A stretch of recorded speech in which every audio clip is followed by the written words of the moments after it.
Ayan, magandang araw at maulang araw sa inyong mga idol. Nandito tayo ngayon sa Barangay Palwa, Mangaldan at kasama natin ang magulang ni Baby Gael Senen at siya po yung baby na may hydrocephalus dito sa Mangaldan. Ayan, maaari nyo bang ikwento kung ano yung pinagdadaanan nyo tungkol kay Baby Gael? Ano po? Yung ulo niya po, ano daw po, may hydrocephalus po kasi siya kaya yung tubig po is naiipon nga po sa ulo niya po. Tapos habang tumatagal po, nung napapansin po namin na palakip po yung ulo niya, parang naawa na din po kasi kami kaya gusto na po namin siyang paoperahan po sana. Kaya dinala po namin siya sa Baguio. Nakailang balik na po kami sa Baguio. Siguro magto 2 months na po pabalik-balik. Wala pa rin po. Kasi po pinapabalik-balik po kami. Kaya next week po ulit, babalik po ulit kami para i-check po yung CT scan niya po.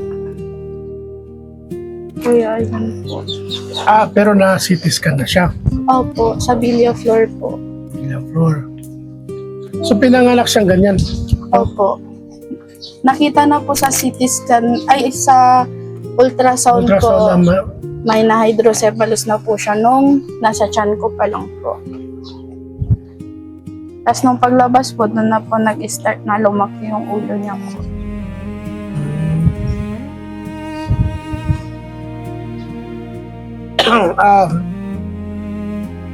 Anong sabi ng mga doktor? Ano po, tinatanong nga po kami kung nung una pa po, nung 1 month pa lang po siya, gusto na po nilang pa-operan sa Region 1 po. Parang ipacheck niya na sa neurosurgeon gano'n. Kaso po, baby pa po siya noon. Siyempre, natatakot pa po kami noon.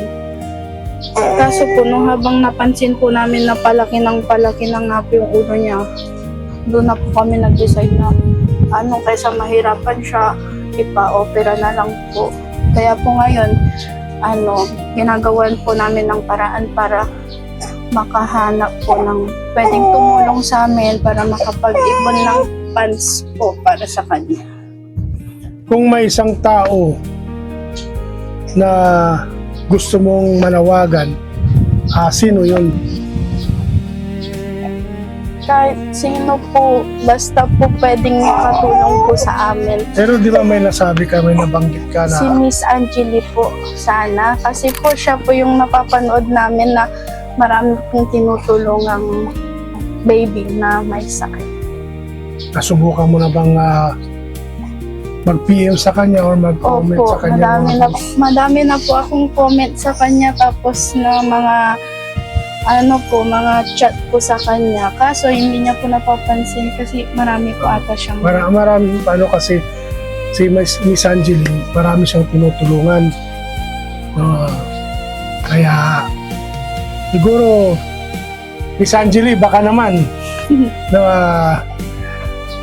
lagi silang nakasubaybay sa mga uploads mo at umahanga sila sa'yo. Baka naman kung dadalaw ka sa Pusurubio kay Baby Sky, baka pwede kang dumalaw naman dito sa Mangaldan o sa San Fabian para mapasyalan si Baby Gael. Gustong gusto kanilang ma-meet.